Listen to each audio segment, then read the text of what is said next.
Labrīt! Šis ir viens no vecajiem viģikiem, jo viņš ir agri no rīta, 7:30. Un es gribēju padalīties stāstu, ka, piemēram,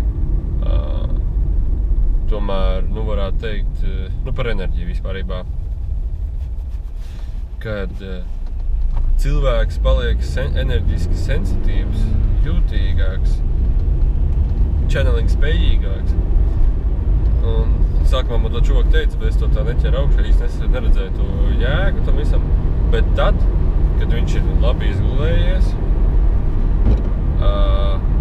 vēl ir bijis tāds meditatīvs, ka viņš ir meditīvs, un trešais nav pārstrādājies. Jo tad viņā iekšā ir tā, varētu darīt to, ka viņš ir ļoti, radoša enerģija sakrājusies ļoti daudz. Bet manā redzējumā tieši fiziski, nevis fiziski, bet enerģiski ir tā, ka, ja tu meditē, tu uzņem bišķiņu enerģiju, kosmisko enerģiju, tava aura bišķiņ izplašās. Ja tu izgulies, tu uzņem arī enerģiju, tava aura vēl plašāka paliek. Un ja tu nepārstrādājies un to visu neiztērē, tad vienkārši viss saglabājās. Un tad to channelingu un enerģisko jūtību ir ļoti viegli iegūt. Līdz ar to arī trešo aci vairāk, arī visas maņas vairāk ir. Un tad tālāk, kas notiek, ir, tad to enerģiju var izmantot konsultāciju, piemēram, vai channelingā. Un tad viņi riktīgi sakrājusies ir, un tad tu tā pārslēdies, uzreiz dūl galvu ķermenis visu, un uzreiz bildes nāk vienkārši, un tev, tas gan riktīgi krūti, tas ir pēc manas pieredzes riktīgi tā, es pamanīju, kā man to enerģiju atņem, ir kompjūters, dators, un pārstrādāšanās. Un tad ir tā, ka nebrauc motis uz 300.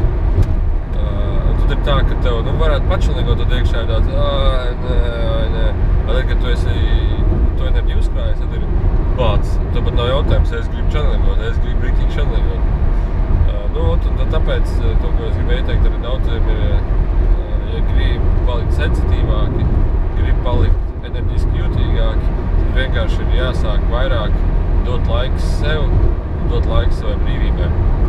Un tad konsultācijās, kā ir, tad, kad atnāk, piemēram, tas ir tas, ko rādīja par tām paralēlām realitātēm, teiksim, atnāk cilvēks, kurš ir ar tādu, piemēram, ne jau skepsi, bet tādu, šitā, piemēram, es nezinu, kā to pasaka. Un viņš tā kā grib dabūt informāciju par sevi. Bet viņš tā kā pretojās, noslēdzās, viņš to nepazīst, viņš tam neuzticās, viņš tāds cilvēks ir. Un tu jāiet cauri tai viņa izveidotai sienai, jāiet cauri, un tu vienkārši spiedies, ņaudzies, un tad tu izēji cauri, un tu jau esi izguris, izkačājies, un bija viņam auskars ausī, un viņš tā, bet es jau to zināju, es gribēju tikai redzēt, vai tu zini. Un tad ir tā, kas par sviestu, tad viņš kāpēc uzdod jautājumu, kur man reāli jāizkačājās uz jautājumu, kur tu jau zini. Tad tālāk, tas pats ir arī uz čuvakiem, ja, teiksim, tā būtne enerģiski ļoti atšķirīga no tavas enerģijas, tad izveidos ļoti liela siena, enerģiska siena, kurai tev ir jāiziet cauri. Tagad mēs braucam uz Liepāju, uz Liepājas semināru.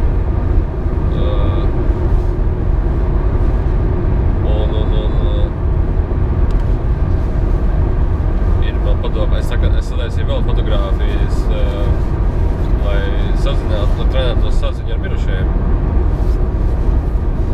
Viņas daudz enerģiski sensitīvākas, bet tad es tā domāju, bet tik un tā ir bišķiņ pagru priekš Liepājas.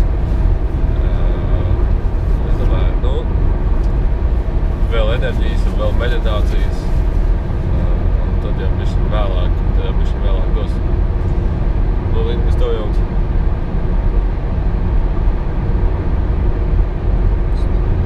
Skaļāk. Viņi saka, es nezinu.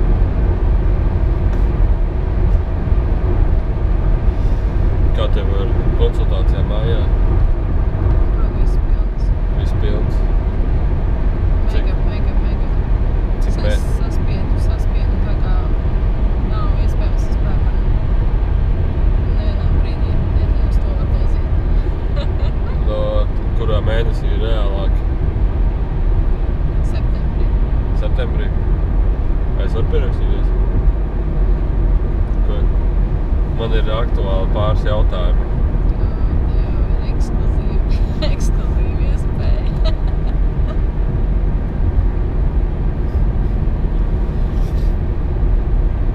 Piemēram, kad mēs mājās esam, tad ir,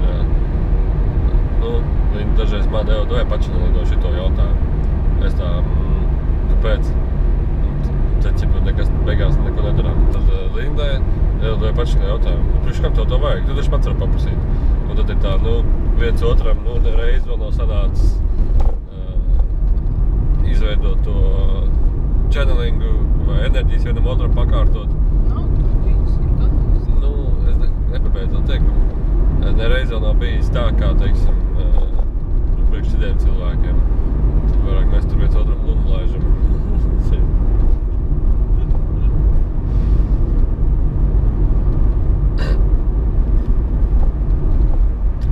Labi, ko es tur būšu garumā.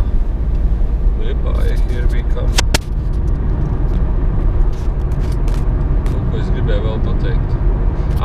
Jā, par mikrofonu. Izrādās, es nopirku kaut kādu vadu, kas nedarbojas ar šitās kameras. Un es visu laiku domāju, ka mikrofons, jā, forši, man ir mikrofons. Tagad visi ierunā un nevar saprast, kāpēc ļoti līdzīgi skan. Un izrādās, ka mikrofons nedarbojas. Šitā. Un tad es tā pāc, citu vadu jāpērk. Tad es pasūtīju to citu vadu no eBaya. Un tad tā kā jāpagaid, ka viņš atnāks. Tad varēs atkal šitā ņemties. Ar mikrofonu normāli. Paldies.